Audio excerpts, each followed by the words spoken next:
You are Locked On Syracuse, your daily podcast on the Syracuse Orange. Part of the Locked On Podcast Network, your team every day. Last couple minutes here of our Thursday crossover episode. We're going to get into our final thoughts, final predictions, and then we're going to give our score predictions as well. Before we get to these scores, Jackson, we like to kind of reverse the field here at the very end and ask you, if NC State is to win this game, fill in the blank, what happens? If NC State wins the game, it's because CJ Bailey had his best game of the year and took advantage of the fact that Syracuse doesn't like to bring a lot of players. They don't like to blitz a whole lot. And he just carved up that secondary from start to finish. And then, Kenton, I'll flip that over to you before I give my answer. If Syracuse wins this ball game, what happens? Oh, boy, there's a myriad of ways that could happen, but I'll say the most likely scenario in which Syracuse wins this ball game, and that would simply be that they forced missed tackles after the catch. I would probably say that's the biggest way that Syracuse can win this game, because their wide receiving core, their pass catching core, studs. They got guys all over the place that, if you miss a tackle, there's a reason LeQuint Allen is second on the team in receptions. They know if you get the ball in his hands, he can make you miss. If he can make you miss, it could be Katie Diggs by the door for number one. It could be strike up the band, get the little dancing orange in the end zone, because we're going to be celebrating all night long on your squad. So I think if Syracuse can force missed tackles, they win this ball game fairly easily if NC State is struggling to get guys on the ground.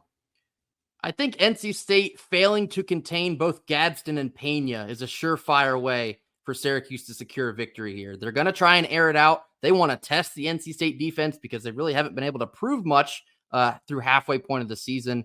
If Kyle McCord can successfully locate his receivers, make all the throws, and avoid making bad mistakes, and he does have 6 interceptions. Some of them have been pretty ugly, but Kyle McCord also does have a propensity to make very good throws. So if he can avoid the bad turnovers in this game, if Syracuse can win the turnover margin, I think that they're just playing better football right now, flat out. NC State has been getting in their own way, both play calling and just pure execution. Syracuse is going to enter with a lot of confidence, and I think if they execute at a high level, they should win this game. Now, Jackson, give us your score prediction before we get into ours. Well, of course, I'm going to pick Syracuse. I mean, trust me, I'm not too big of a homer. At some point in this season, I will pick Syracuse to lose, but they're favored. So I will pick Syracuse to win this game 35-27. Kenton, what do you got? I just want to say that, okay? I don't like Jackson. I don't like Kyle McCord. I don't like the Syracuse. I don't like the way that Syracuse fans are wonderful people, and it's hard to dislike them. That upsets me a little bit, because Syracuse fans really are some of the best fans in the ACC. And I'm hoping for some trolls to say something where I'm like, that's why I don't like you. But they're just such wonderful people, which is so contrary to what everybody thinks about the Northeast. I don't like it. I don't like it. So I'm not likable. You don't like me? What's the one? No, you're not like, you're the one. You're the one that's not likable. You're the one, New Yorker. That's you.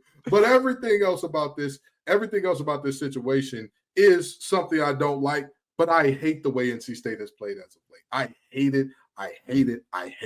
And with that being said, I have to pick Syracuse in this one. I mean, you let down the CW Magic, for Christ's sake, in the last game. I couldn't believe it. I couldn't believe NC State lost on the CW.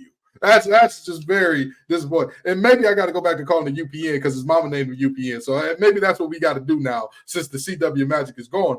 But in all seriousness, I see this as a game that, like Grayson said, Syracuse is just playing better ball right now, and confidence is a bad mother. And right now, Syracuse has it on their side, regardless of who they played so far this season, regardless of, if our teams that we played your teams, that don't matter. What does matter is Syracuse is feeling confident. I believe these two teams are close enough of a level to where that confidence gives Syracuse a definitive boost. And with that being said, I'm going to go Syracuse 38, NC State 24. Yeah, I hate to make it a clean sweep here, but until NC State can play a complete football game, I'm going to have doubts that they can do it. They're 0 for 6 in playing a full game where it looks like they exerted their maximum potential. 0 for 6. I think, unfortunately, on Saturday night, it's going to go 0 for 7.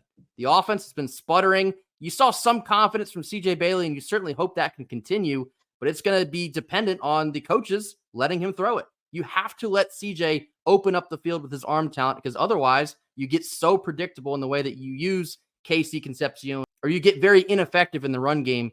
Until that is cured, I have doubts about NC State winning this game. So I'm going to take the Syracuse Orange by a score of 31-24 in Carter Finley. It's going to be painful, but that's the way I see this thing going. I will tell you this, much like I said about the Wake Forest game, I also feel about this game. The Wake Forest game, I said no outcome would surprise me other than Wake Forest blowing this team out. That would have been the only thing that surprised me. Literally no outcome would surprise me here. Syracuse getting a blowout wouldn't surprise me here. NC State getting a blowout would not surprise me here. I don't know why this feels like the game where NC State is, for some reason, expectations are the lowest. People are talking about basketball. Apathy is about to start setting in. And all of a sudden, it's like, ha-ha, here's the run. Here's the team you've been waiting on all year. And it feels like a great moment to do that. So while I am picking Syracuse, don't be shocked.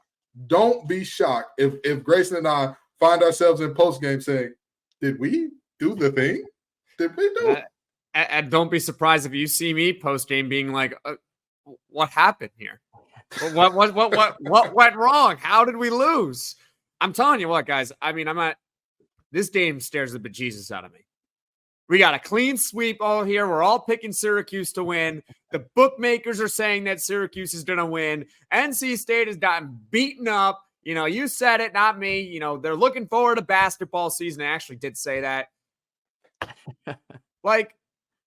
It's like, oh, we're coming in confident. We just won a second-ranked game. I'm telling you what, the expectations have been risen, and that stares me a lot. So I just hope that, Syracuse just finds a way to win anyway.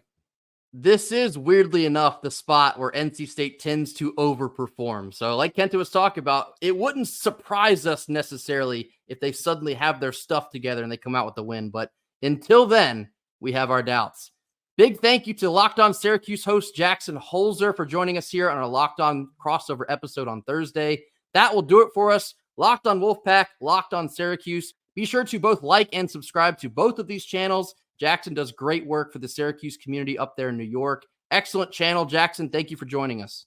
Thank you so much. And you guys do awesome work too. Be sure that after the game, after checking out my podcast post-game, you check out Grayson and Kenton because they'll break down the game as well. Looking forward to a good showdown on Saturday night. We'll see y'all after the game.